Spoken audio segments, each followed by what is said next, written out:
आज हम एक और क्लासिकल प्ले पढ़ने जा रहे हैं जिसका नाम है उत्तर रामचरित, जिनको लिखा है भावभूति जी ने। तो कालिदास जी का स्टाइल तो हम सभी ने देखा कि उन्होंने ब्यूटी और नेचर को हाईलाइट किया था अपनी कहानी अभिजन शकुंतलम में। और आज की जो हमारी कहानी है भावभूति जी के द्वारा लिखित, इनका स्टाइल थोड़ा अलग है लिखने का। इनके वर्क्स में आपको ज़्यादा इमोशनल डेप्थ, दुख और ट्रेजेडी मिलेगी। ये जो आज हम प्ले पढ़ रहे हैं उत्तर रामचरित, ये बेसिकली रामायण के उत्तरकांड पर बेस्ड है, जिसमें राम और सीता के रिलेशन का सबसे टफ फेस दिखाया गया है। तो हमने तो ये समझ लिया कि लेखक हैं भावभूति, उन्हें लोग इंडिया का शेक्सपियर भी कहते हैं। और उनका समय लेखन का कब है? 8th century CE। उनके प्लेस का मेन फोकस होता था इंटेंस इमोशंस और ह्यूमन सफरिंग को दिखाना। दूसरी बात, अब आगे बढ़ते हैं, उत्तर रामचरित्र के बारे में पढ़ते हैं कि इस प्ले में वो इंसिडेंट है जहाँ सीता को वनवास भेजा जाता है। Even after she had proved her purity. Ram एक तरफ अपनी राजधर्म निभा रहे होते हैं एज एन आइडल किंग, और दूसरी तरफ अपनी पर्सनल लाइफ को सैक्रिफाइस कर देते हैं। सीता अपने जुड़ा बच्चे लव और कुश के साथ आश्रम में रहती हैं। फिर कुछ समय के बाद इमोशनल रीयूनियन होता है जिसमें राम अपने बच्चों को पहचानते हैं, लेकिन सीता फिर भी धरती माँ में समा जाती हैं। और इस कहानी की थीम क्या है? तो घबराइए मत, इस कहानी का समरी भी हम लोग डिस्कस करेंगे अगले वीडियोस में। अभी हम लोग एक ओवरऑल कॉन्सेप्ट ले रहे हैं, फिर 1 by 1 इंट्रीजों पर वीडियोस ज़रूर बनेंगी। तो थीम्स क्या क्या हैं? 3 थीम्स है मेनली, धर्म वर्सेस लव, यानी कि रिस्पॉन्सिबिलिटी वर्सेस लव, प्यार, और दूसरा है सैक्रिफाइस, तीसरा है ह्यूमन इमोशंस। तो 1 by 1 शॉर्ट में भी डिस्कस करते हैं, फिर डेप्थ में चलेंगे आने वाले वीडियोस में। तो पहला थीम रिस्पॉन्सिबिलिटी वर्सेस लव में, कि किंग होने की ड्यूटी और हस्बैंड होने का लव दोनों एक दूसरे के अपोजिट खड़े हो जाते हैं इस कहानी में। सैक्रिफाइस क्या है? राम और सीता दोनों ने अपनी खुशी सोसाइटी के लिए सैक्रिफाइस कर दी।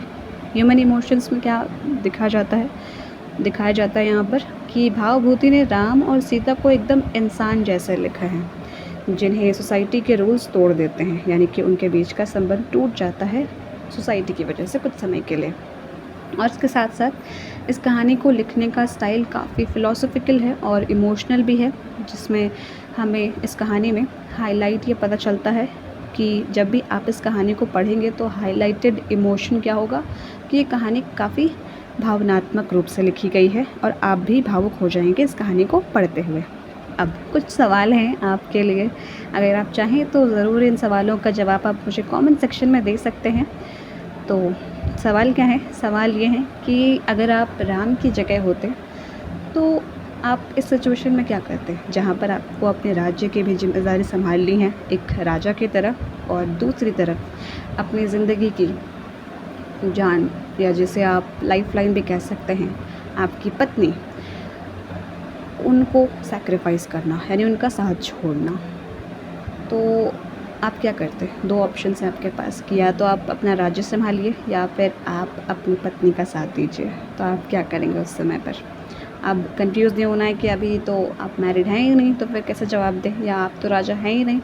इन सवालों से घबराना नहीं है, बस एक हाइपोथेटिकल सिचुएशन है कि अगर आपको ऐसी सिचुएशन मिलती तो आप क्या रिस्पॉन्स करते। सेम फॉर सीता ऑल्सो, कि अगर आप सीता की जगह पर होती तो आप क्या राम को माफ़ कर देती कि आपके बेकसूर होने के बाद भी उन्होंने आपको वनवास पे भेजा?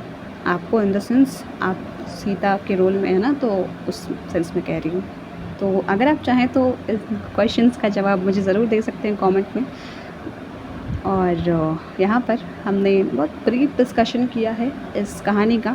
आने वाले वीडियोस में थोड़ा डेप्थ में जाएंगे, 1 by 1 summary and then themes का और डेप्थ में डिस्कशन होगा। लेकिन लिटरेचर का असली मज़ा है वही है जब हम अपने आप से सवाल करें कि अगर इन परिस्थितियों में हम होते तो क्या करते, या हमारे साथ ये सिचुएशन घटती तो हम क्या करते। तो दोस्तों, उत्तर रामचरित हमें एक बड़ा लेसन देता है कि ज़िंदगी में कभी कभी आइडियल बनने की कोशिश में इंसान अपनी खुद की खुशी खो देता है। भावभूति ने हमें ये सिखाया कि इंसान का दुख भी लिटरेचर का एक सच है और उसको समझना ही रियल एम्पैथी है। ये समझना कि हाँ, इंसान दुखी भी होता है और यही लोगों तक बात पहुंचाने का ज़रिया होता है लिटरेचर। तो this was all about this video. I hope you liked it. Thank you so much for listening.